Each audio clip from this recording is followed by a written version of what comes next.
નમસ્કાર, સાંજના 7 વાગી રહ્યા છે. આપ જોઈ રહ્યા છો ગુજરાત ફર્સ્ટ સમાચાર સાથે હું છું માનસી સોની. સૌપ્રથમ વાત કરવી છે મિડલ ઈસ્ટમાં થઈ રહેલા મહાયુદ્ધની. પશ્ચિમ એશિયામાં ઇઝરાયલ અને અમેરિકા દ્વારા ઈરાન સાથે ચાલી રહેલા યુદ્ધના 100 કલાક પૂર્ણ થવા પર અમેરિકાએ એક વિડીયો જાહેર કર્યો છે. આ વિડીયોમાં ઈરાન પર કરવામાં આવેલા ટાર્ગેટેડ હુમલા અને લડાકુ વિમાનોની કામગીરીને દેખાડવામાં આવી છે. આ સાથે જ અમેરિકાએ ઈરાનને મોટી ચેતવણી આપતા કહ્યું છે કે જલ્દી જ ઈરાનના આકાશ પર અમેરિકાનો કબજો હશે. તહેરાન સહિત 115થી વધુ શહેરોમાં ઇઝરાયલ અને અમેરિકી ફોર્સ દ્વારા સતત હવાઈ હુમલાઓ કરવામાં આવી રહ્યા છે.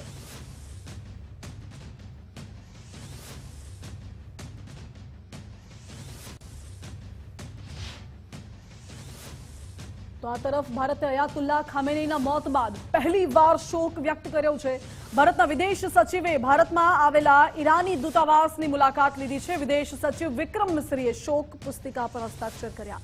ભારતના વિદેશ સચિવ વિક્રમ મિસ્રીએ શ્રદ્ધાંજલિ આપી છે.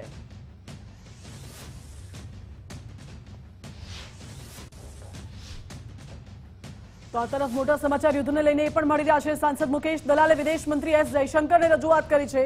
સુરત અને ગુજરાતના જે નાગરિકો મિડલ ઈસ્ટના દેશોમાં ફસાયા છે તેમને પરત લાવવા માટેની મદદની ગુહાર લગાવવામાં આવી છે. સાંસદ મુકેશ દલાલે મૌખિક અને લેખિત બંને રીતે રજૂઆત કરી છે. પરિવારજનોએ સાંસદને મદદની માંગ કરી હતી, જેથી સાંસદ મુકેશ દલાલે ફસાયેલા ગુજરાતીઓનું લિસ્ટ મોકલ્યું છે. ફસાયેલા ગુજરાતીઓનું લિસ્ટ વિદેશ મંત્રાલયને મોકલવામાં આવ્યું છે. સુરત અને ગુજરાતના નાગરિકો દુબઈમાં ફસાયેલા છે. આ સાથે જોર્જિયામાં પણ ગુજરાતીઓ ફસાયેલા છે, જેમની સલામતીને લઈને સરકાર સતત ચિંતિત છે.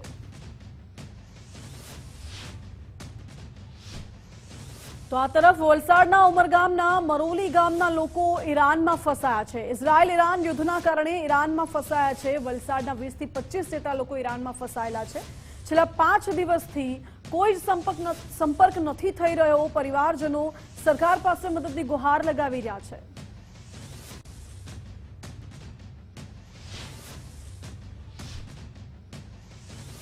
તો બીજા મોટા સમાચાર એ પણ મળી રહ્યા છે. ઈરાન ઇઝરાયલ યુદ્ધથી ખાડી દેશોમાં યુદ્ધ જેવો માહોલ છે, જેના કારણે વલસાડ જિલ્લાના દરિયા કિનારાના ગામોમાં પણ ચિંતાનો માહોલ છે. વલસાડમાં ઉમરગામના મરોલી ગામમાં ભારે ચિંતાનો માહોલ છે, કારણ કે મરોલી ગામના અનેક લોકો ઈરાન અને ખાડી દેશોમાં નોકરી કરે છે. ત્યાં કને નોકરી કરીને પોતાનું જીવન ધોરણ ચલાવે છે. જોકે હાલ તો યુદ્ધને કારણે અનેક ફ્લાઇટ્સ રદ થઈ છે. લોકો દુબઈ અને ઈરાનમાં ફસાયેલા છે. ઈરાનમાં ફસાયેલા મરોલી ગામના લોકોનો સંપર્ક પણ અત્યારે નથી થઈ શક્યો. માછીમાર સમાજના પરિવારમાં ચિંતા છે. પરિવારજનોની માંગ છે કે તેમને સલામતી મળે. ખાડી દેશોમાં ગયેલા મરોલી ગામના લોકો યુદ્ધમાં અટવાયા છે. પરિવારજનો રોજ વોટ્સએપ પર વાત કરીને હાશકારો લે છે. જોકે યુદ્ધગ્રસ્ત દેશોમાંથી આ સ્વજનો સુરક્ષિત પરત ફરે તેવી માંગ કરી રહ્યા છે. સરકાર દ્વારા ફસાયેલા ભારતીયોને વતન લાવવાના પ્રયાસો સતત ચાલુ છે. જોકે મરોલી ગામના માછીમારો મોટાભાગે ખાડી અને ઈરાનમાં ફસાયેલા છે. યુદ્ધની અસરથી મરોલી ગામના પરિવારોમાં ચિંતાનું મોજું ફરી વળ્યું છે.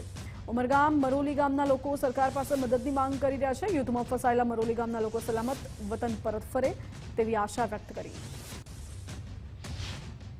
મારા હસબન્ડ ઈરાનમાં ગયા છે ફિશિંગ કરવા માટે, માછીમાર માટે. એ લોકો 4-5 મહિનાથી ત્યાં ગયા છે. હમણાં ત્યાં યુદ્ધનો માહોલ ચાલુ છે. તો આ યુદ્ધનો માહોલ ચાલુ છે, એમાં એ લોકોનો સંપર્ક 5 દિવસ પહેલા થતો હતો ને પહેલા છે તો અમારો વોટ્સઅપ કોલ સાથે વાત થતો હતો. એ લોકોનો ચહેરો વગેરે જોવા મળતો હતું. હવે તો અમારા 5 દિવસથી એવા સંપર્ક તૂટી ગયા છે કે એ લોકો લોકલ કોલ કરે છે. એ લોકલ કોલ અમારા ખાલી 1 મિનિટની અંદર જ કોલ કપાઈ જાય છે કે અમારું શું છે, હું કઈ ખબર નથી પડતી. 2 વર્ષ થઈ ગયા આજે ગયેલાને. આજે ઈરાનમાં એટલું બધું માહોલ ખરાબ કે ફોન પણ નથી આવી શકતા, અને વાત ફોન આવે તો પણ 30 સેકન્ડ 20 સેકન્ડ એટલી જ વાત થઈ ખાલી. એટલે બીજી કંઈ પણ વાત થતી જ નથી કે કંઈ બી નહીં. અમારી મોદી સાહેબને એટલી વિનંતી છે કે અમારા ઘરવાળાને સહી સલામત ઘરે પહોંચાડી છે. છેલ્લો સંપર્ક અમારે 5-6 દિવસ થઈ ગયા. હમણાં કોઈ પણ સંપર્કમાં નથી. સંપર્ક પણ અમારે તૂટી ગયો છે. આ યુદ્ધ ચાલુ થયું પછીના જે ફસાયા છે, આશરે 20 થી 25 માણસો ફસાયા છે. હમણાં ખૂબ દુઃખી માહોલ છે. બધા ઘરના લોકો તો ચિંતિત, મા બાપ, પત્ની, બાળકો બધા ચિંતિત છે. અને અમારો સંપર્ક કર્યા પછી મીડિયા સાથે મારી વાત, મીડિયા અહીંયા આવી ગઈ, તમે આવી ગયા છે તો સરકાર સુધી આ મીડિયા દ્વારા સરકારને કંઈક જાણ થાય અને સરકાર એના પર તાત્કાલિક ભારત લાવવા માટેનો પ્રયાસ કરે એવી અમે સ્થાનિક નેતા પાસે પણ માંગણી કરી છે.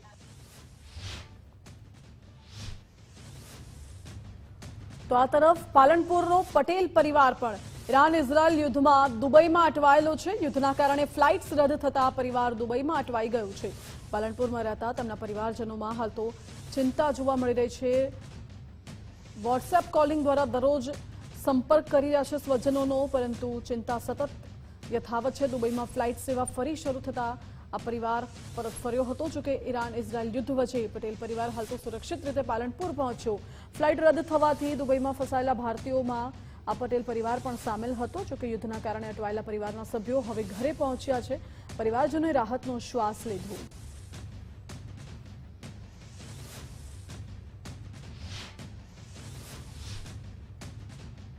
આ તરફ અમદાવાદના 13 લોકો દુબઈમાં ફસાયા છે. ઈરાન ઇઝરાયલ યુદ્ધને કારણે ફ્લાઇટ્સ અનેક રદ થઈ છે, ત્યારે મહેસાણા મૂળના વતની અહીં દુબઈમાં ફરવા ગયા હતા અને યુદ્ધના કારણે ત્યાં અટવાઈ ગયા છે. 9 સિનિયર સિટીઝન્સ અને 4 યુવાનો દુબઈમાં અટવાયા છે. એમ્બેસીનો સંપર્ક કરવાનો પ્રયાસ નિષ્ફળ રહ્યો છે. પરિવારનું કહેવું છે કે ઇન્ડિયન એમ્બેસીનો સંપર્ક કર્યો, પરંતુ સંપર્ક નથી થઈ શકતો. હાલ તો પરિવારજનોમાં ભારે ચિંતાનો માહોલ છે. પરિવારના સભ્યોએ ગુજરાત ફર્સ્ટ પર પોતાની વેદના કહી.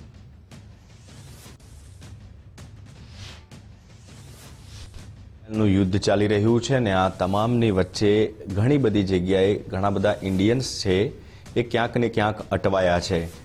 એક ફેમિલી છે જે મહેસાણાના છે ને અત્યારે અમદાવાદ રહે છે, પણ ગુજરાત ફર્સ્ટની ઓફિસે પહોંચ્યા છે કારણ કે એમના કેટલાક ફેમિલી મેમ્બર દુબઈ ફરવા માટે ગયા હતા અને ત્યાંથી ફ્લાઇટ રદ થતાં તેઓ ત્યાં અત્યારે અટવાયેલા છે. બેન, સૌથી પહેલાં તો આપનું નામ શું છે અને આપના કેટલા ફેમિલી મેમ્બર છે? અમારા 13 ફેમિલી છે અને મારા સાસુ છે, મોટા સાસુ, મોટા સસરા, નણંદ બધા એમાં છે, ફઈજી બધા. ઓકે, ક્યારે આ લોકો ગયા હતા અને માત્ર ફરવા માટે જ ગયા હતા? ફરવા માટે જ ગયા હતા. 1 વીક થઈ ગયું છે એમને ગયા. ઓકે, તમારું શું નામ છે અને જેટલા પણ ફેમિલી મેમ્બર છે એમની સાથે તમારી હાલ વાતચીત થઈ રહી છે? હા, મારું નામ છે વિનોદ પ્રજાપતિ. મારા બધા કુટુંબના મેમ્બરો જ છે. મારા મધર ફાધર છે, ભાઈ ભાભી છે, મારી ડોટર છે, મારા સિસ્ટર ને ફોઈઓ છે. તો ફોન પર વાત થાય છે? હા, ફોન પર રોજે વાત થાય છે. આ લોકો 24 તારીખે રાત્રેથી દુબઈ ગયા હતા એર અરેબિયાની ફ્લાઇટમાં અને સાંજા ઉતરીને એ લોકો દુબઈ ગયા હતા. એ લોકો રિટર્ન ક્યારે આવવાના હતા? એ લોકોની રિટર્ન ટિકિટ 2 તારીખે રાત્રે 12:20 હતી, પણ એ ફ્લાઇટ કેન્સલ થઈ. જે આ ઈરાન અને અમેરિકાની જે યુદ્ધ થયું એના નિવારણના લીધે. તો હાલ એ લોકો ક્યાં રોકાયા છે? શું સ્થિતિમાં છે એ લોકો? હાલ એ લોકો ગોલ્ડન સેન્ડ હોટલમાં રોકાયા હતા 10 નંબરમાં, પણ હવે એ લોકોની બી લિમિટ હતી 2 તારીખ સુધી એ લોકોએ હોટલ બુકિંગ કરાયેલું હતું. એ લોકોની લિમિટ પૂરી થઈ ગઈ એટલે એ લોકોએ ફરી 2 દિવસ એક્સટેન્ડ માંગ્યું હતું, તો એક્સટેન્ડ બી કરી આપ્યું છે. પણ હવે એવું પરિસ્થિતિ છે કે પૈસાની ત્યાં અભાવ છે, પૈસા ખૂટી પડ્યા છે. એ લોકો જેટલું દવાઓ અને જમવાનું બધું લઈને ગયા હતા એ લોકો એમનું પૂરું થઈ ગયું છે. એટલે હવે અને બધા સિનિયર સિટીઝન છે, એમાં એક જ યંગ છે, બાકી તો બધા ઉંમરલાયક જ વ્યક્તિઓ છે. હા, તો એ લોકોએ જે એની એમ્બેસી છે, આપણી ઇન્ડિયન એમ્બેસી, એના સંપર્કમાં છે કે એને સંપર્ક કરવાનો ટ્રાય કરી રહ્યા છે? એ લોકો ત્યાંની એમ્બેસી છે કે ત્યાંની ફ્લાઇટો છે એ બધાને કોલ કરીને અને મેલ કરીને જાણ કરે છે, પણ એ લોકોનો સામેથી કોઈ રિપ્લાય છે નહીં એમ્બેસીવાળાનો. તો હવે મારો લાસ્ટ પ્રશ્ન એ છે કે તમારી શું અપેક્ષા છે, શું મદદ તમે માગો છો ગવર્મેન્ટ પાસે? મારી ગવર્મેન્ટને એટલી જે કહેવાનું છે કે એ લોકો જલ્દીમાં જલ્દી એ લોકોનો સંપર્ક કરે, તેની એમ્બેસીનો સંપર્ક કરે, કાં તો આપણી ત્યાંની એમ્બેસીનો સંપર્ક કરીને આ જેટલા પરિવારના મેમ્બરો છે અથવા અન્ય આના સિવાય બીજા બી છે એમને વહેલી તકે અહીંથી ફ્લાઇટ મોકલીને એ લોકોને પાછા લાવવાની વ્યવસ્થા કરે. બાકી ત્યાંની ફ્લાઇટો ચાલે છે, આપણી ઇન્ડિયાની ફ્લાઇટ કોઈ પણ ત્યાં ચાલતી નથી. એટલે ત્યાંની બી ચાલે છે, એ લોકો બી એમની ફ્લાઇટો બંધ કરીને એ લોકો ચાર્ટર પ્લેનથી પબ્લિકને લાવે છે, પણ એમાં બી કાળાબજારી કરે છે કે ભાઈ અત્યારે 25,000ની ટિકિટ હોય તો એ લોકો 1.25 લાખ ને 1.5 લાખની વાતો કરે છે, અને એમાં બી ઉપડવાની કોઈ શ્યોરિટી છે નહીં. એટલે હવે અમારે શું કરવું એ અમે બી મૂંઝવણમાં છીએ. તો આ ફેમિલી છે જેમણે એક રિક્વેસ્ટ કરી છે કે ભાઈ એમનો જે ફેમિલી છે, એમના પરિવારના જે બધા સિનિયર સિટીઝન સભ્યો છે એ લોકો મેડિસિન પણ લે છે અને અત્યારે તો એમને હોટલ પણ ખાલી કરવાની સ્થિતિ આવી છે. એમ્બેસીનો પણ ટ્રાય કરી રહ્યા છે, સંપર્ક કરવાનો મેલ પણ કરેલા છે, પણ એમનું એવું કહેવાનું છે કે જોઈએ એવો ફીડબેક મળતો નથી અને ફાઇનાન્શિયલી પણ અત્યારે પ્રોબ્લેમ છે, કારણ કે સ્વાભાવિક છે કે આટલા દિવસથી ફરવા માટે ગયા હોય એટલે હવે બેંક ખાતામાં પણ પૈસા નથી. તો વહેલામાં વહેલી તકે ગવર્મેન્ટને એ લોકો અપીલ કરી રહ્યા છે મદદ માટે કે એમના ફેમિલીના જે મેમ્બર્સ છે એમને અહીંયા પરત લાવવામાં આવે.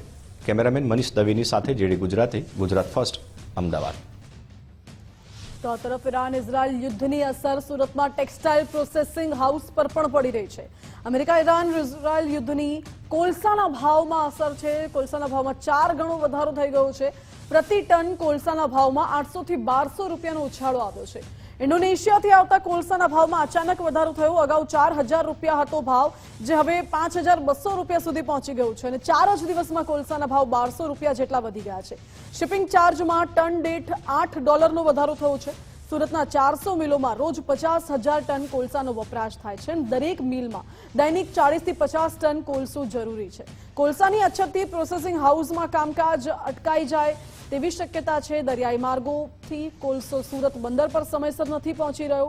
આ સાથે જ ડાઇંગ પ્રોસેસિંગ એકમોને યુદ્ધની સૌથી મોટી અસર થઈ રહી છે. પરિસ્થિતિ નહીં સુધરે તો પ્રોસેસિંગ હાઉસને તાળા આવી જશે તેવી નોબત પણ આવશે. પ્રોસેસિંગ ચાર્જ 15% સુધી વધે તેવી પણ શક્યતા વ્યક્ત કરાઈ રહી છે. યુદ્ધની સ્થિતિ જો ચાલુ રહેશે તો ટેક્સટાઇલ માર્કેટ પર પણ મોટી અસર વર્તાશે. અમેરિકા, ઈરાન અને ઇઝરાયલ વચ્ચે ચાલી રહેલી યુદ્ધની તણાવભરી સ્થિતિના પગલે સુરતના ટેક્સટાઇલ ઉદ્યોગ પર તેની માઠી અસર જોવા મળી રહી છે.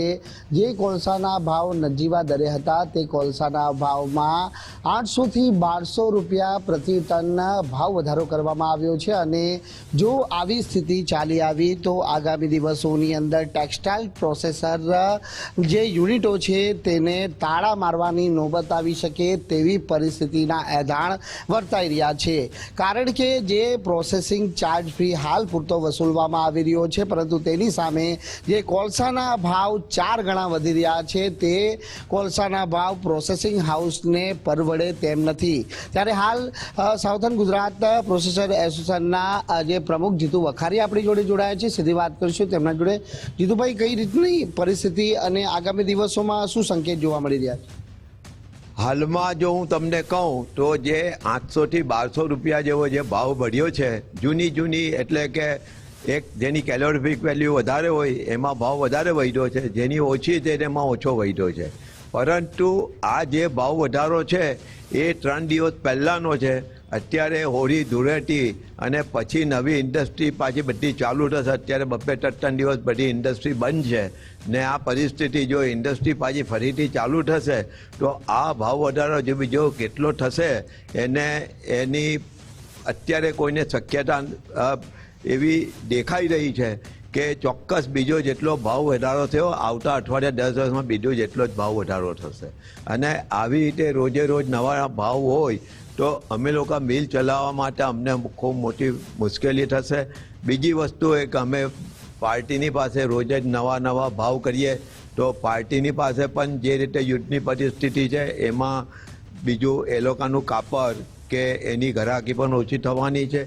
એટલે જે રીતે અત્યારે સંજોગો છે એ બહુ અત્યારે ભયજનક હોય એવું લાગે છે મને.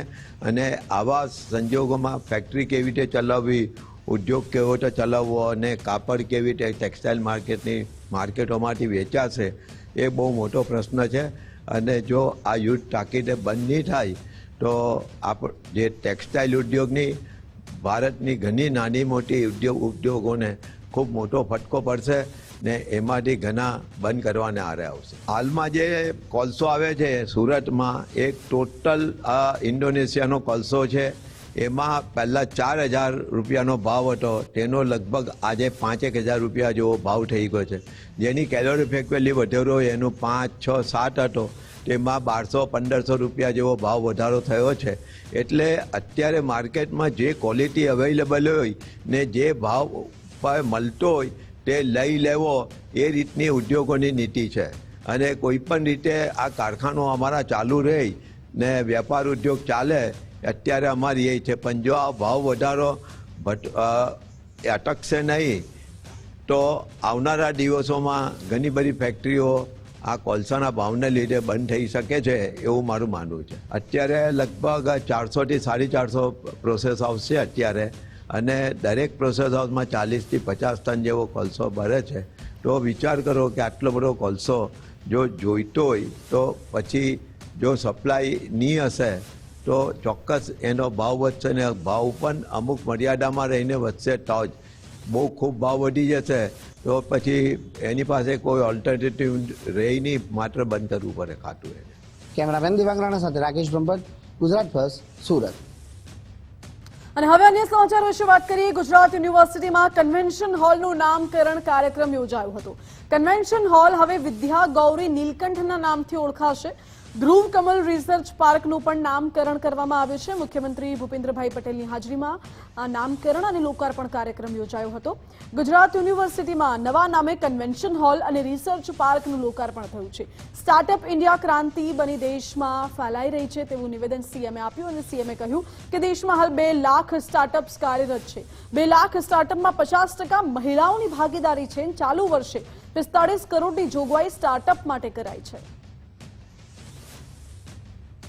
આદરણીય વડાપ્રધાન શ્રી 21મી સદીના ડેકેડને ભારત માટે ટેકેડ બનાવવાનો નિર્ધાર કર્યો છે, અને એમાં યુવા શક્તિના નવા સાહસ કૌશલ્યને જોડવા સ્ટાર્ટઅપ ઇન્ડિયા પ્રોગ્રામ લોન્ચ કર્યો છે. તેમણે સ્ટાર્ટઅપ ઇન્ડિયાથી યુવા શક્તિને ખીલવવાના અને આબને આંબવાના અપાર અવસરો આપ્યા છે. આ સ્ટાર્ટઅપ ઇન્ડિયા હવે એક રિવોલ્યુશન બની ગયું છે. એક દશક પહેલા દેશમાં 500 થી પણ ઓછા સ્ટાર્ટઅપ હતા. આજે 2 લાખ જેટલા સ્ટાર્ટઅપ કાર્યરત છે. 2014માં માત્ર 4 યુનિકોર્ન સ્ટાર્ટઅપ હતા, તે આજે 125 થી પણ વધુ થયા છે. સ્ટાર્ટઅપ ઇન્ડિયાનો વ્યાપ અને ગતિ જેટ સ્પીડે વધી રહ્યા છે.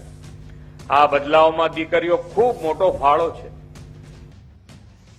સમાચારમાં આગળ વાત કરીએ. હોળી ધૂળેટીના તહેવાર પર એસટી નિગમે સુદૃઢ આયોજન કર્યું હતું. ડેપ્યુટી સીએમ હર્ષભાઈ સંઘવીએ એસટીના સ્ટાફને અભિનંદન પાઠવ્યા છે.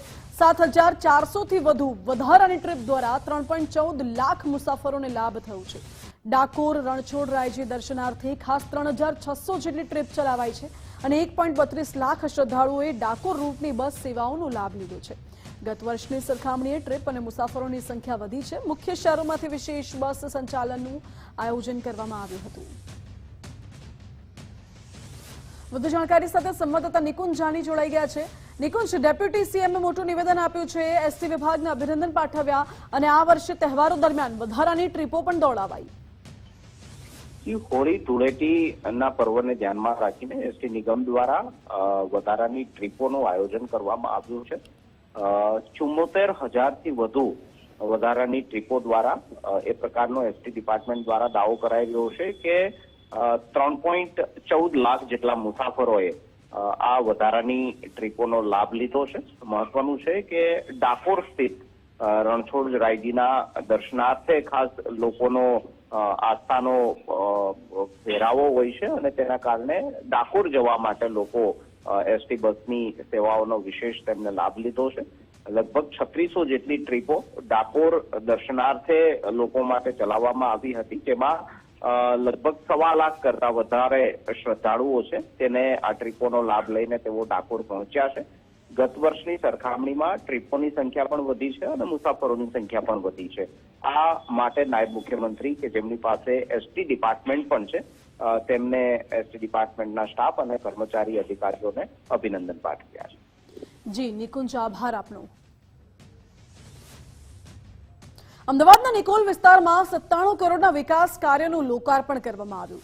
ભાજપ પ્રદેશ પ્રમુખ જગદીશ વિશ્વકર્માની ઉપસ્થિતિમાં કાર્યક્રમ યોજાયો, જેમાં પૂર્વ ઝોન નિકોલ ખાતે વિવિધ વિકાસ પ્રકલ્પોનું ખાતમુહૂર્ત કરાયું. વિરાટનગર વોર્ડમાં કોમ્યુનિટી હેલ્થ સેન્ટરનું લોકાર્પણ કરાયું, તો 97 કરોડના વિકાસ કાર્યોની ભેટ નિકોલ વિસ્તારને મળી. ભાજપ પ્રદેશ પ્રમુખના હસ્તે લોકાર્પણ અને ખાતમુહૂર્ત કરવામાં આવ્યું. મોટી સંખ્યામાં સ્થાનિક આગેવાનો અને નાગરિકો પણ ઉપસ્થિત રહ્યા. તો અમદાવાદ મ્યુનિસિપલ કોર્પોરેશને નિકોલમાં વિકાસ કાર્યો શરૂ કર્યા. નિકોલ વિસ્તારના વિકાસ માટે ભવ્ય કાર્યક્રમનું આયોજન કરવામાં આવ્યું, જેમાં નિવેદન આપ્યું કે નિકોલમાં ધારાસભ્ય બન્યા બાદ હજારો કરોડથી વધુના વિકાસ કાર્યો થયા છે. અમદાવાદમાં વિકાસની રાજનીતિ મોદી સાહેબે આખા દેશને આપી છે. મોદી સાહેબે જે કોંગ્રેસના રાજમાં જે વાત ચાલતી હતી, કોંગ્રેસ વાળા જયારે ઇલેક્શન લડવા માટે જાય ત્યારે એવું કે अगले इस बार आप हमके चुनाव जिताओगे, अगली बार हम आएंगे और यहाँ बहुत बड़ी हॉस्पिटल का प्लानिंग करेंगे, यहाँ रोड का प्लानिंग करेंगे. એ 5 વર્ષ પતી જાય અને ફરીથી ઇલેક્શન આવે ને ફરીથી પ્રચારમાં જાય ધીરેન્દ્રસિંહ, એટલે એ વખતે પાછા કે જો हमने वादा किया था हॉस्पिटल का, रोड का और स्कूल का, वो वादा हम जरूर निभाएंगे. हमने इस बार हमारे मैनिफेस्टो के अंदर એટલે ચૂંટણી ઢંઢેરામાં લઈ લીધું છે. બીજા 5 વર્ષ પતી જાય એટલે ફરી ઇલેક્શન આવે એટલે એ લોકો ફરી કે जो हमने चुनाव के मैनिफेस्टो में लिया था वो वादा पूरा करने जा रहे हैं, उसके लिए हमने बजट की राशि तय कर ली है. બીજા 5 વર્ષ જતા રહે એટલે ફરીથી ચૂંટણી આવે. जो बजट की राशि हमने तय की थी उसी को आगे बढ़ते हुए हम लोग इस बार इसका टेंडर लाएंगे. એટલે બીજા 5 વર્ષ એટલે 20 વર્ષ નીકળી ગયા એટલે બીજા 5 વર્ષ આવે એટલે ફરી ચૂંટણી આવે એટલે ફરીથી કે जो हम वादा करते हैं वो निभाते हैं, जो टेंडर लाने का सोचा था हमने वो टेंडर ला दिया है और अगले साल वो टेंडर की प्रक्रिया शुरू हो गई. આમ કરતા કરતા કરતા મિત્રો એ 75 વર્ષ આઝાદીના ક્યાં પૂરા થયા ખબર ના પડી. આ હોસ્પિટલમાં જ્યાં તમે ઉભા છો આનું ખાતમુહૂર્ત આપણે કર્યું છે, આનું લોકાર્પણ પણ મિત્રો આપણે કર્યું છે. અન્ય સમાચાર વિશે વાત. અમરેલીના જોસિંગપરા વિસ્તારના વિદ્યાર્થીઓને આજે એક ઐતિહાસિક ભેટ મળી છે. રાજ્ય સરકારના સર્વ શિક્ષા અભિયાન અંતર્ગત 1,60,00,000 રૂપિયાના ખર્ચે તૈયાર થયેલા કુમાર શાળાના નવા અદ્યતન ભવનનું લોકાર્પણ આજે રાજ્યમંત્રી કૌશિકભાઈ વેકરિયાના હસ્તે કરવામાં આવ્યું. સાંસદ ભરત સુતરિયા સહિત અનેક મહાનુભાવોની ઉપસ્થિતિમાં યોજાયેલા આ કાર્યક્રમમાં શાળાને હવે ખાનગી શાળાઓને પણ ટક્કર આપે તેવી આધુનિક સુવિધાઓથી સજ્જ કરવામાં આવી છે. નવા ભવનમાં computer lab, smart digital board, સમૃદ્ધ લાઇબ્રેરી અને હવા ઉજાસથી ભરપૂર વિશાળ ક્લાસરૂમ્સનો સમાવેશ થાય છે. આ સુવિધાઓ બાળકોના શિક્ષણને વધુ ગુણવત્તાયુક્ત અને આધુનિક બનાવશે. રાજ્ય સરકાર અને સ્થાનિક લોકપ્રતિનિધિઓએ જોસિંગપરા વિસ્તારના બાળકોના ઉજ્જવળ ભવિષ્ય માટે આ પગલું ભર્યું છે. મંત્રી શ્રી કૌશિકભાઈ વેકરિયાના હસ્તે થયું અને આ કાર્યક્રમમાં ઉપસ્થિત સાંસદ શ્રી અને અન્ય મહાનુભાવો ઉપસ્થિત રહ્યા. બાળકોને તમામ જરૂરી સુવિધા મળી રહે એ માટે સર્વ શિક્ષા અભિયાન ગુજરાત સરકાર દ્વારા 1,60,00,000 ખર્ચે આ આધુનિક બિલ્ડિંગ અને એમાં જરૂરી સુવિધા યુક્ત આ બિલ્ડિંગ બન્યું છે અને આગામી દિવસોમાં બાળકોને અને અહીંના જે લોકો જયસિંહપરામાં રહે છે તેમને ખૂબ જ લાભ થવાનો છે અને બાળકોનું ભવિષ્ય ઉજ્જવળ બને એ માટે ગુજરાત સરકાર અને રાજ્ય કક્ષાના મંત્રી કૌશિકભાઈ વેકરિયા અને ટીમ અમરેલી સતત ચિંતિત છે. અમદાવાદમાં મોહન ભાગવતે નિવેદન આપ્યું છે. કહ્યું છે કે ધર્મ તમામને જોડીને સાથે ચાલે છે. પરિસ્થિતિ તો આવતી જતી રહે છે, પરિસ્થિતિનો મુકાબલો કરવો જોઈએ એવો કોઈ અક્ષર નથી કે જેનો મંત્રમાં ઉપયોગ ન થતો હોય. અન્ય સમાચાર વિશે વાત કરીએ. સાંસદ ધવલ પટેલે ધારાસભ્ય અનંત પટેલ પર આકરા શાબ્દિક પ્રહાર કર્યા છે.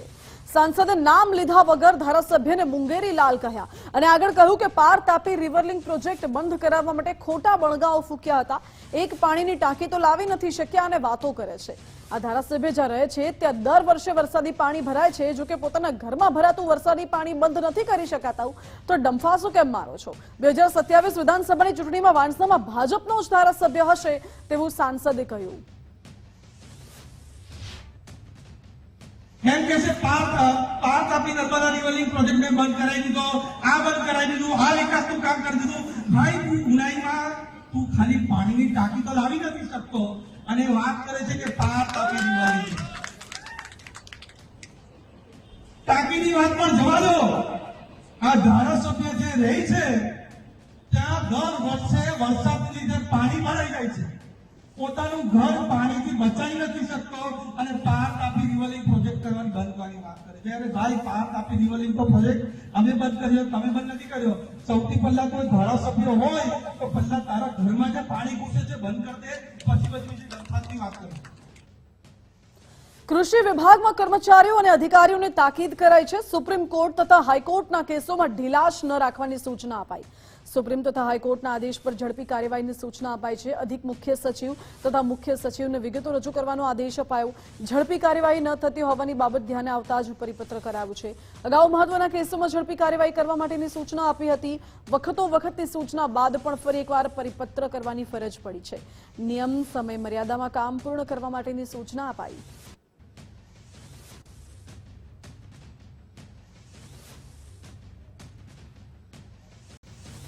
Welcome back. બુલેટ બ્રેકિંગ ન્યૂઝમાં આગળ વાત કરીએ. ગુજરાત સરકારે એસેન્શિયલ ડ્રગ લિસ્ટમાં વધારો કર્યો છે. 2025-26 માટે 150 નવી આવશ્યક દવાઓ આ યાદીમાં ઉમેરવામાં આવી છે. EDLમાં કુલ દવાઓની સંખ્યા હવે 1386 થી વધીને 1479 થઈ ગઈ છે. સમીક્ષા કર્યા બાદ 57 બિનજરૂરી દવાઓને આ યાદીમાંથી હટાવી દેવાઈ છે. ખાસ કરીને અત્યારે તો હૃદયરોગ, કેન્સર, ન્યુરોલોજી, માનસિક રોગની દવાઓ ઉમેરાઈ છે અને મેડિકલ કોલેજ તથા હોસ્પિટલમાં દવાઓ મફતમાં મળશે.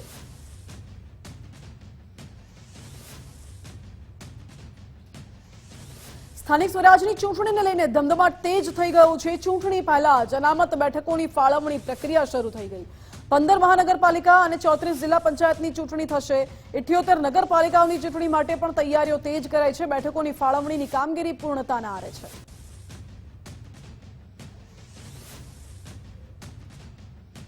આવતીકાલે ગુજરાત બાર કાઉન્સિલ ચૂંટણી યોજશે. મહિલા માટે 30% બેઠક રાખવામાં આવી છે. 23 સીટ પર લડશે બાર કાઉન્સિલની ચૂંટણી, જેમાં 23માંથી 5 સીટ પર મહિલા બાર કાઉન્સિલની ચૂંટણી યોજાશે. બાર કાઉન્સિલની ચૂંટણીમાં ટોટલ 103 જેટલા ફોર્મ ભરવામાં આવ્યા છે. 2 ફોર્મ પરત ખેંચાયા, જ્યારે 2 ફોર્મ રદ કરવામાં આવ્યા છે. સમગ્ર ગુજરાતમાં 76,000 વકીલો મતદાન કરશે. ગુજરાતમાં 150 જેટલા બૂથ તૈયાર કરવામાં આવ્યા છે. અમદાવાદમાં 2 જગ્યા પર બાર કાઉન્સિલની ચૂંટણી યોજાશે. ગુજરાત યુનિવર્સિટી અને બીજું ગુજરાત હાઈકોર્ટમાં ચૂંટણી યોજાશે. સમગ્ર ચૂંટણી સીસીટીવી કેમેરા અને શાંત વાતાવરણમાં યોજાશે. રાજકોટમાં બાર કાઉન્સિલની ચૂંટણી માટે આવતીકાલે મતદાન થવાનું છે. ચૂંટણી પહેલા જ ઉમેદવારો એડી ચોટીનું જોર લગાવી રહ્યા છે. રાજકોટમાંથી એક જ ગુરુના 2 ચેલા મેદાનમાં ઉતર્યા છે. સ્વર્ગીય અભય ભારદ્વાજની દીકરી અમૃતા ભારદ્વાજ મેદાનમાં છે, તો બીજી બાજુ દિલીપ પટેલ પણ ચૂંટણી લડશે. 35 વર્ષ સુધી અભયભાઈ સાથે કામ કરી ચૂક્યા છે દિલીપ પટેલ. આપણે જોઈ છે કે આપણા પરિવારમાં 2 ભાઈ 2 બહેન બધા હોય છે, તો સમયાંતરે આ જે પરિવાર હોય એ તો થતા જ હોય છે. અને અભયભાઈની અંદર સાહેબ, અભયભાઈ જ્યાં સુધી જીવતા હતા, મારી શરૂઆતથી લગભગ મેં 35 વર્ષ અભયભાઈ સાથે કાઢ્યા છે અને રેગ્યુલર હું એને ઘરે પણ મૂકવા જતા. એટલે ગુરુ તો ગુરુ જ છે ને, એમાં કોઈ ફેર નથી. અને આપણે ઈચ્છતા નથી કે ગઈ હારે રાજકોટમાંથી પણ 2, 3, 4 ઉમેદવારો જીતે, પણ અત્યારે સાહેબ એવું છે કે જે કામ કરતા હોય ને એને લોકો ઓળખે છે, એને મત આપશે. આજે આખા સૌરાષ્ટ્રની અંદર, સૌરાષ્ટ્ર, કચ્છ, ગમે ત્યાં તમે જુઓ તો મને બધા ઓળખતા હોય. અને નાના મોટા આજે 20 વર્ષ થયા મારે, તો 20 વર્ષની અંદર નાના મોટા ખૂબ કામ કર્યા હોય, તો કામના આધારે મને વોટ મળે છે. છેલ્લી 2 ચૂંટણીથી સૌથી વધુ આખા ગુજરાતમાં સૌથી વધુ મતે હું જીતું છું અને આ વર્ષે પણ હું જીતવાનો છું, મારું કોન્ફિડન્સ છે. રાજકોટ મહાનગરપાલિકાની સ્ટેન્ડિંગ કમિટીની છેલ્લી બેઠક મળી. સ્ટેન્ડિંગ કમિટીની બેઠકમાં કુલ 115 દરખાસ્ત મૂકવામાં આવી. આ બેઠકમાં 470 કરોડથી વધુના વિકાસ કામોને બહાલી અપાઈ છે. કુલ 115 દરખાસ્તમાંથી 108 દરખાસ્તોને બહાલી અપાઈ. 90 કરોડથી વધુના કામો અટકાવી દેવામાં આવ્યા તેવું નિવેદન ચેરમેને આપ્યું છે અને કહ્યું કે વધારાનો ખર્ચ થતો હતો, તે માટે આ કેટલાક કામો અટકાવી દેવાયા છે. રસ્તા, લાઇબ્રેરી, સ્પોર્ટ્સ સંકુલ સહિતના કામો અમારા માટે વિકાસના કામો છે. ખર્ચ ઉપર કંટ્રોલ અને નિયંત્રણ રહે એટલા માટે આજની સ્ટેન્ડિંગ કમિટીની અંદર અંદાજિત કહું છું હું આપને કે 90 કરોડથી વધુના કામો આજે અમે લોકોએ અટકાવ્યા છે. કે ક્યાંક અમને વધુ પૈસા લાગ્યા છે, ક્યાંક અમે રીટેન્ડર કરાવી નાખ્યું, ક્યાંક અમે નામંજૂર કરી છે કે ભાઈ આ દરખાસ્તની કોઈ જરૂરત નથી. રાજકોટ શહેરની સંપૂર્ણપણે પારદર્શકતાથી ડૉક્ટર માધવદેવ અમારા શહેર ભાજપના અધ્યક્ષની અધ્યક્ષતાની અંદર ખુલ્લા મને ચર્ચા થાય છે. 1 કલાક સુધી અમારી પરંપરા મુજબ સ્ટેન્ડિંગ કમિટીમાં સંકલન બેઠક થાય છે. ત્યારબાદ અધિકારીઓની બેઠકની અંદર આજે 470 કરોડના કામોની આજે અમે લોકોએ સર્વે મંજૂરીની મહોર આપી છે. અમરેલીની સાવરકુંડલા નગરપાલિકાની સામાન્ય સભા યોજાઈ. નાણાકીય વર્ષ માટેનું મહત્વપૂર્ણ બજેટ સેશન પૂર્ણ થયું. નગરપાલિકાના પ્રમુખ મેહુલ ત્રિવેદીએ 182 કરોડનું બજેટ અંદાજપત્ર રજૂ કર્યું. ચર્ચા કર્યા બાદ 22 વિરોધ અને 7 મતે બજેટ સેશન મંજૂર કરવામાં આવ્યું. બજેટની સામે 2 ભાજપના અને 5 કોંગ્રેસના કોર્પોરેટરો દ્વારા વિરોધ કરાયો. આ બજેટમાં 22 સભ્યોની મંજૂરી મળતા આખરે બજેટ પાસ કરાયું.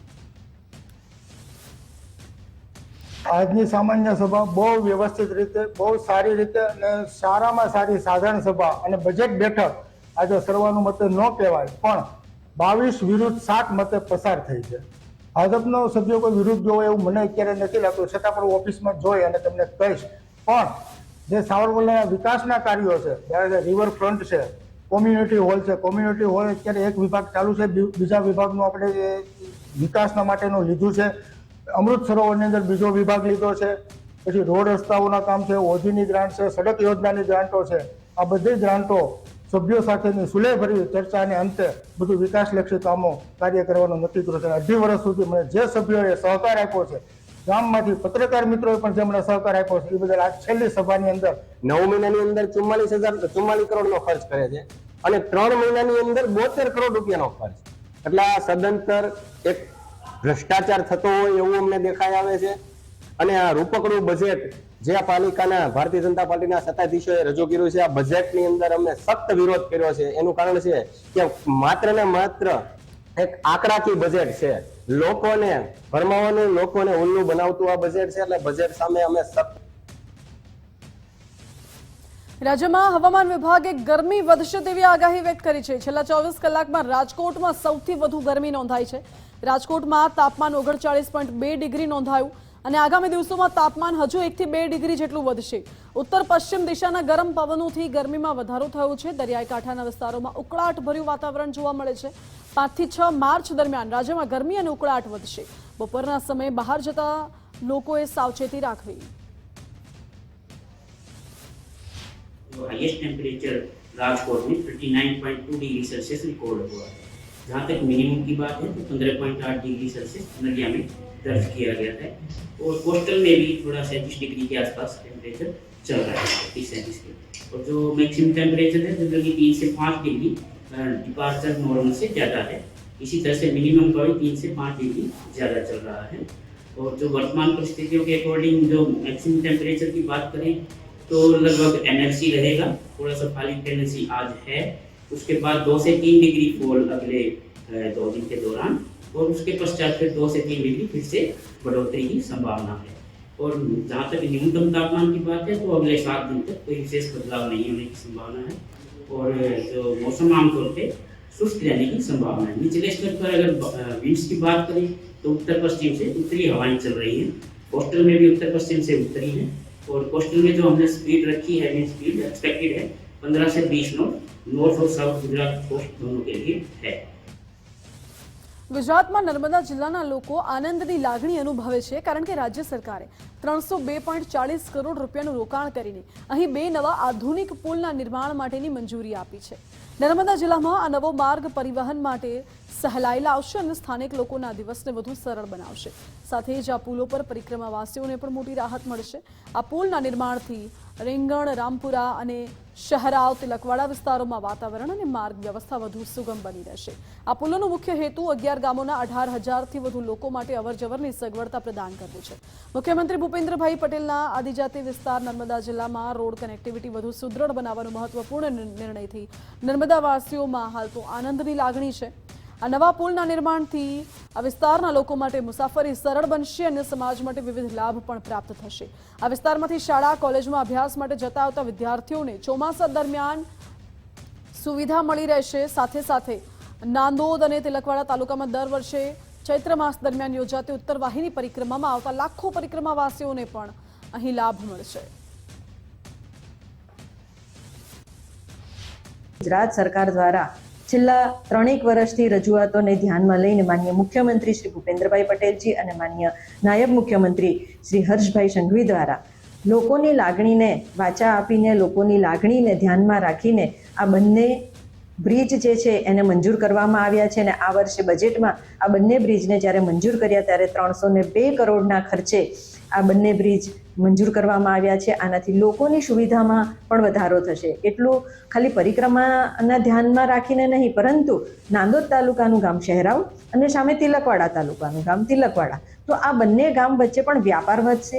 નર્મદા કિનારે ઉત્તરવાહી માં નર્મદાજીની પરિક્રમા થાય છે.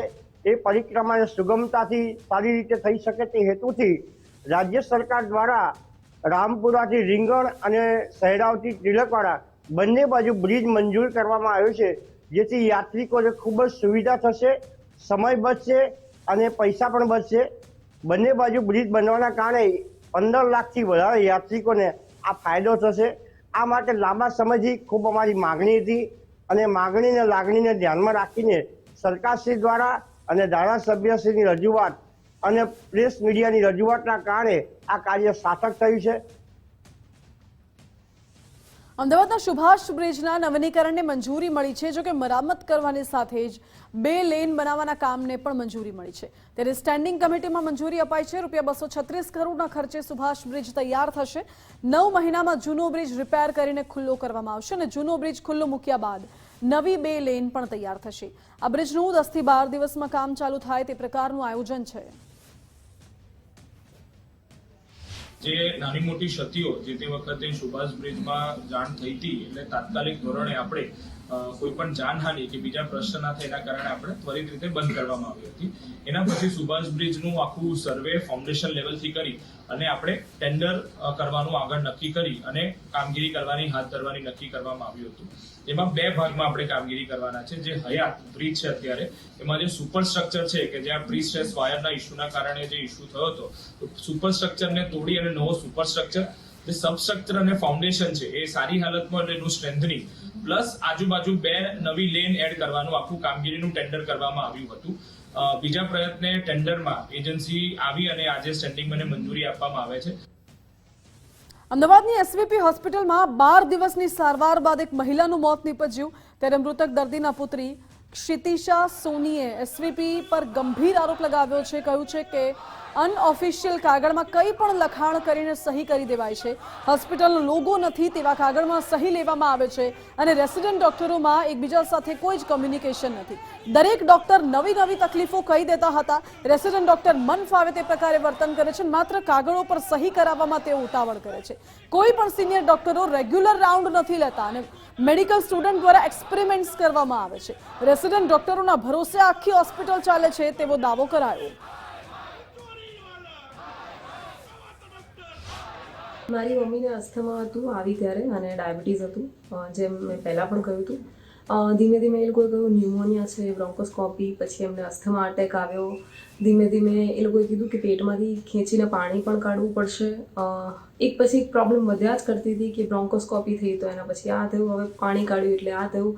મારી મમ્મીની આંખો કાળી કરી નાખી. તો મને સમજાતું નથી, અસ્થમા અને ડાયાબિટીસ મારા મમ્મી લઈને ગયા હતા, એમાંથી મારી મમ્મીની આંખો કાળી કરી અને નસનું હેમરેજ થઈ ગયું. ત્યાં સુધી એ વાત કેમ પહોંચી, શું કામ પહોંચી, મને કોઈ જ આઈડિયા નથી.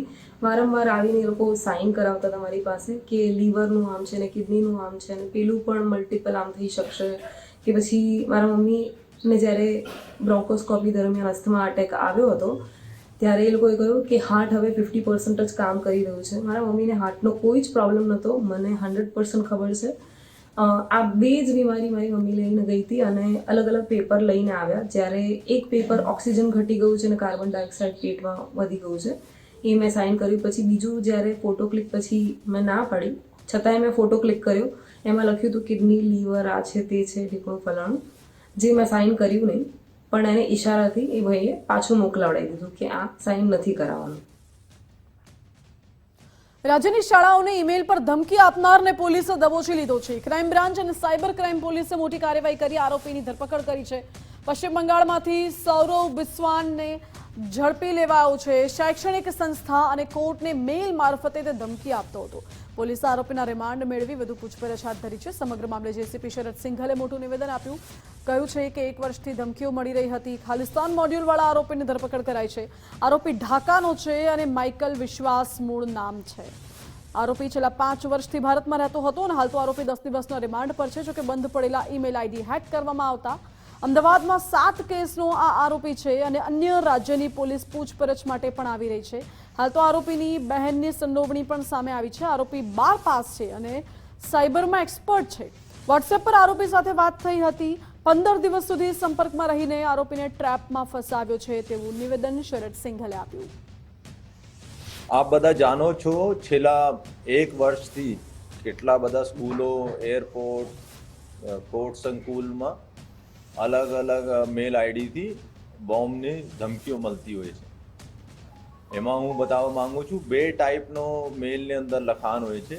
એક હોય છે જેમાં તમિલનાડુ ચેન્નઈ બાબતમાં લખતા હોય છે કે ભાઈ એના જોડે મારઝૂડ થઈ અને આ ડીએમકે અને આના બીજાનું એમાં આરોપી નથી બનાવ્યો, એના કારણે અમે ધમકી આપીએ છીએ અને આપ લોકો બધા જિમ્મેવાર થશે. અને બીજા છે કે ખાલિસ્તાન વર્ડ યુઝ કરે છે કે ખાલિસ્તાન જિંદાબાદ અને આજે એટલા વાગે એટલા સ્કૂલ ઉપર ધમાકા થશે. અને તો ત્યારે જો અમે આરોપી પકડ્યા છે આ ખાલિસ્તાનવાળા જો મોડ્યુલ હતા, જો મેલ ખાલિસ્તાન નામથી આવે છે કે ખાલિસ્તાન જેમાં અંદર લખ્યા હોય છે, આ મોડ્યુલનો છે. ચેન્નઈવાળા મોડ્યુલ પર બી કામ કરી રહ્યા છે અને એમાં પણ મને પૂરા વિશ્વાસ છે કે એમાં પણ સફળતા મળશે.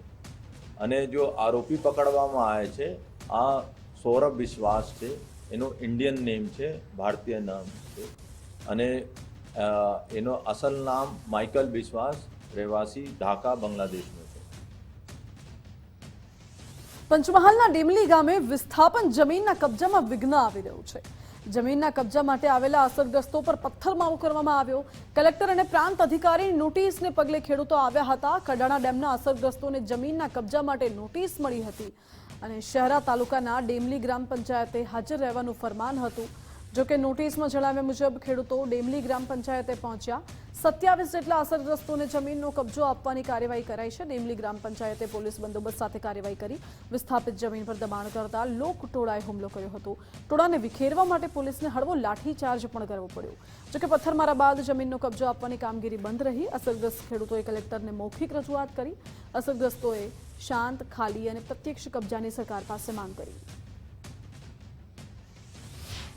અમે બધા સૌ જેને પણ નોટિસ પાઠવી હતી બધા ખેડૂત અસરગ્રસ્તો ડેમલી ગ્રામ પંચાયત ખાતે ભેગા થયા અને ત્યાં જેવા ભેગા થયા ત્યાં 100થી વધારે જેટલા વ્યક્તિઓનું ધાડું અમારી પર ધસી આવ્યું. અમારી ઉપર પથ્થરમારો કર્યો, તલવારો લઈને આવ્યા અને અમારા જે પણ અસરગ્રસ્ત ખેડૂતો છે એમની ગાડીઓ ઉપર પથ્થરમારો કર્યો અને એમને ઘાયલ કર્યા. એમાંથી એક વ્યક્તિ જે અમારા અસરગ્રસ્ત છે અને આજે એમને કબજો સુપ્રત કરવાનો હતો, ડામોર અખમાભાઈ, લાલાભાઈ અખમાભાઈ, તો તેઓને પણ અત્યારે 2 કલાકથી એ ગુમ છે, લાપતા છે, મળી નથી રહ્યા.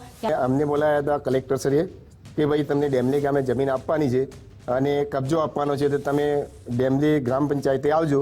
એટલે અમે ગ્રામ પંચાયતે ગયા તો ત્યાં જે દબાણદારો, જે સ્થાનિક લોકો છે એમને અમારા ગાડીઓ પર પથ્થરમારો કર્યો, અમારા માણસો હતા એમને પથ્થરમારો કર્યો અને અમારો એમાંથી એક માણસ ગાયબ થઈ ગયેલો છે. તે અત્યાર સુધીમાં હજી અમે મળ્યો નથી. એટલે અમે અત્યારે કલેક્ટર શ્રી વિરુદ્ધમાં પણ ફરિયાદ આપવાના છીએ અને જે દબાણદારો છે એમના વિરુદ્ધમાં પણ અમે અત્યારે ફરિયાદ આપવાના છીએ. ગીર સોમનાથના ઉના શહેરમાં ધૂળેટીના દિવસનો એક વિડીયો વાયરલ થઈ રહ્યો છે. ગોંદરા ચોક વિસ્તારમાં પથ્થર ફેંકતા નાસભાગ મચી હતી. જાહેર રસ્તા પરથી પસાર થતા વાહનો પર પથ્થરો ફેંકવામાં આવ્યા હતા, જેના કારણે કારના કાચ તૂટ્યા અને બાઇક ચાલક ઇજાગ્રસ્ત થયો હતો.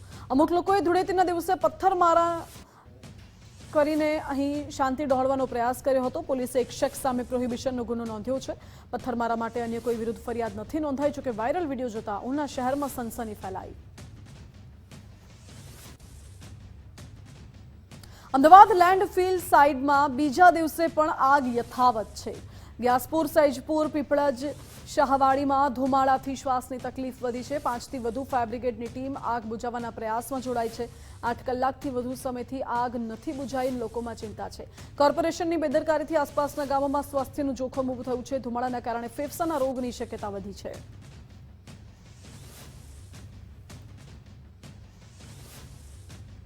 ગાંધીનગરમાં સાયબર સ્લેવરી મામલે મોટી કાર્યવાહી કરાઈ. સાયબર સેન્ટર ઓફ એક્સલન્સે 2 આરોપીઓની ધરપકડ કરી છે.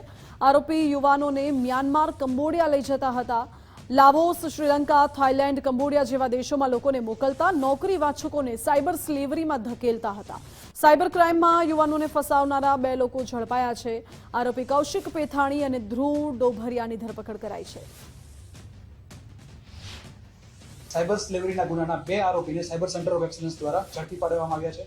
તેમાંથી એક આરોપી છે કૌશિક પેથાણી, તેમની અમરેલીથી ધરપકડ કરવામાં આવેલી છે. અને બીજા જે અમારા જે અક્યુઝ છે અને જે ફ્રોસ્ટર છે એનું નામ છે ધ્રુવ ડોબરિયા, જેમની સુરતથી ધરપકડ કરવામાં આવેલી છે. આ વસ્તુમાં જે ધરપકડ કરવામાં આવી છે અને આ બંને જે સાયબર સ્લેવરીના એજન્ટ છે તેમની ખાસ બાબત કોઈ 2-3 વસ્તુઓ છે. એક તો એ છે કે જે કૌશિક પેથાણી છે કે જેનો I4C તરફથી અમને એક ઇનપુટ મળેલો હતો અને એમાંથી એક વસ્તુ ધ્યાનમાં આવેલી કે આનું એક જે સ્કેમ જે સેન્ટર્સ હોય છે અને સ્કેમ સર્કલ્સ છે એમાં એમનું નામ છે અલીબાબા. અને અલીબાબા જે પ્રકારે કેવું હોય છે કે લોજિસ્ટિક્સની end to end service provide કરતા હોય છે, તો એવી જ રીતે આ કૌશિક પેથાણી છે એ સાયબર સ્લેવરીની end to end service provide કરતા હોય. સુરતથી સમાચાર મળી રહ્યા છે. એક ડબલ સ્કીમ હેઠળ કરોડો રૂપિયાની છેતરપિંડી આચરવામાં આવી. આ છેતરપિંડીના કેસમાં મુખ્ય આરોપીની ધરપકડ કરાઈ છે. અમરોલી પોલીસ ચોપડે 10 કરોડની છેતરપિંડીનો કેસ નોંધાયો હતો. વર્ષ 2018માં નોંધાયેલા ગુનામાં આરોપી છેલ્લા 8 વર્ષથી ફરાર હતો.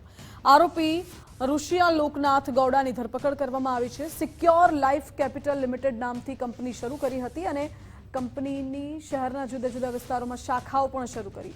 લોકોને લોભામણી સ્કીમ બતાવી કરોડોનું રોકાણ કરાવ્યું અને વર્ષ 2010થી 2014 સુધી 10 કરોડનું લોકો પાસે રોકાણ કરાવ્યું. રાતોરાત ઓફિસને તાળા મારી આરોપી ફરાર થઈ ગયો. વધુ તપાસ અમરોલી પોલીસને સોંપવામાં આવી છે.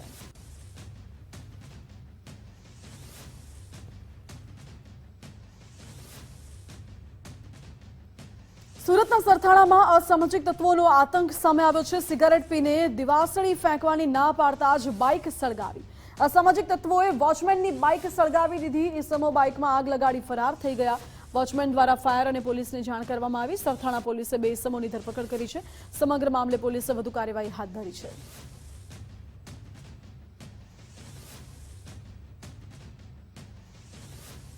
રાજકોટમાં 33 વર્ષીય રાહુલ વિશ્વકર્માની બોથડ પદાર્થના ઘા મારી હત્યા કરવામાં આવી. બુધવારે મોડી રાત્રે કેકેવી હોલ ઓવરબ્રિજ નીચે હત્યા થઈ. અજાણ્યા વ્યક્તિઓએ બોથડ પદાર્થથી રાહુલને મારી નાખ્યો. મૃતકના નાના ભાઈએ નગર પોલીસમાં ફરિયાદ નોંધાવી છે. બીએનએસની કલમ 103(1) અંતર્ગત અજાણ્યા વ્યક્તિ વિરુદ્ધ ગુનો નોંધાયો. રાહુલે આરોપીનો મોબાઈલ ફોન માંગ્યો ત્યારે બોલાચાલી થઈ. મોબાઈલ પરત ન આપતા ઉગ્ર બોલાચાલી બાદ હત્યા થઈ. પોલીસે શંકાસ્પદ વ્યક્તિને ઝડપી પૂછપરછ શરૂ કરી. આજ સવારે મને 6 વાગે સિવિલ હોસ્પિટલમાંથી ફોન આવેલો કે તમારા કોઈક નેપાળીનું મર્ડર જેવો બનાવ બન્યો હોય એવો કોઈ વ્યક્તિ આવેલો હોય ઇમરજન્સી વડે. એટલે મને સવારે સિવિલ હોસ્પિટલમાંથી ફોન આવ્યો હતો.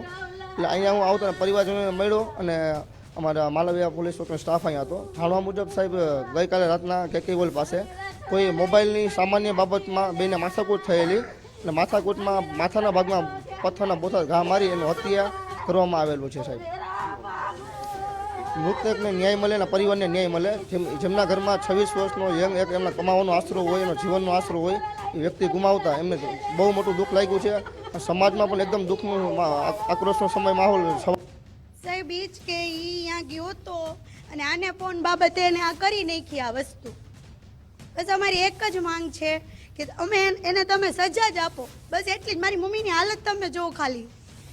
જો એક મારથી એક છોકરો છીનાઈ ગયો છે સાહેબ, એટલે એને એવી જ સજા મળવી જોઈએ. હવે સાહેબ એમ કહે છે કે કંઈક મોબાઈલ એ ભાઈનું કંઈક કહે છે. હવે મને નથી ખબર કઈ બાબતમાં છે. એટલે એટલી ખબર છે કે એને હત્યા કરી છે મારા ભાઈની. જે મરણ જનારે જે અજાણ્યા ઈસમ પાસેથી ફોન કરવા માટે મોબાઈલ માગેલ અને તેના મોબાઈલ પરત ના આપી, જેથી અજાણ્યા ઈસમે એને પથ્થર મારી, માથાના ભાગે પથ્થરો મારી અને ઈજા કરી અને મૃત્યુ નિપજાવેલ છે. ગીર સોમનાથમાં ઉનાના ભેભા ગામે પતિએ પત્નીની જ હત્યા કરી નાખી. પતિએ કુહાડીના ઘા ઝીકી પત્નીને મોતને ઘાટ ઉતારી. હત્યારો ભાગે તે પહેલા જ સ્થાનિકોએ દોરડાથી તેને બાંધી દીધો. પતિ પત્ની વચ્ચેના ઘર કંકાસમાં હત્યા થઈ હોવાનું અનુમાન છે. જોકે હાલ તો મહિલાના મૃતદેહને પોસ્ટમોર્ટમ માટે ઉના સરકારી હોસ્પિટલ ખસેડાયો છે. સમગ્ર મામલે ઉના પોલીસે ઘટના સ્થળે પહોંચી તપાસ શરૂ કરી. છોટાઉદેપુરમાં સગીરાને ભગાડી જનાર યુવકની ધરપકડ કરાઈ છે. નસવાડીની એક શાળામાં ભણતી સગીરાને યુવક ભગાડી ગયો હતો.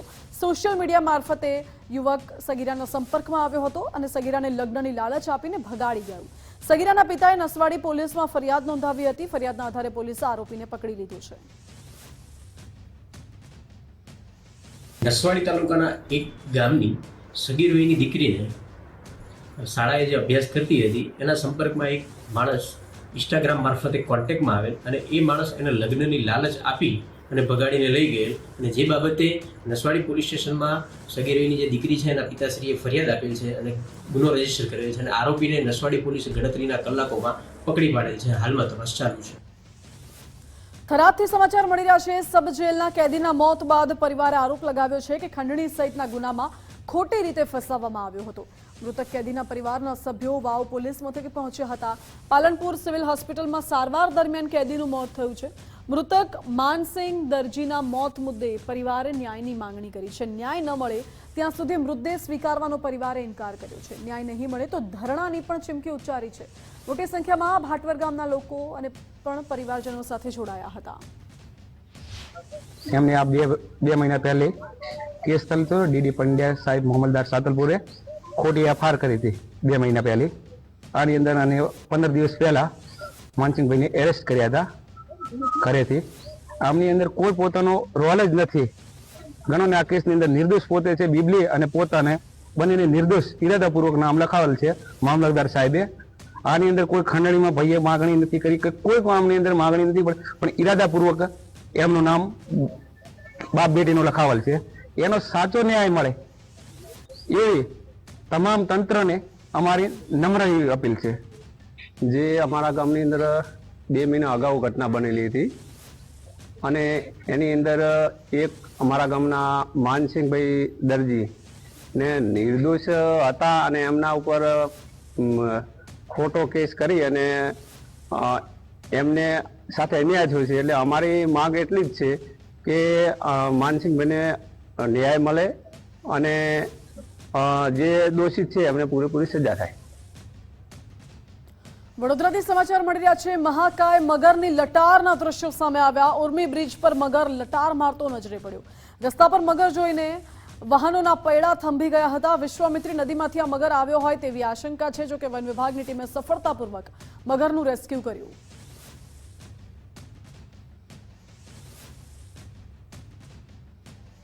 તો આ સાથે જ બુલેટ બ્રેકિંગ ન્યૂઝમાં હાલ બસ આટલું જ. વધુ સમાચાર માટે આપ જોતા રહો ગુજરાત ફર્સ્ટ.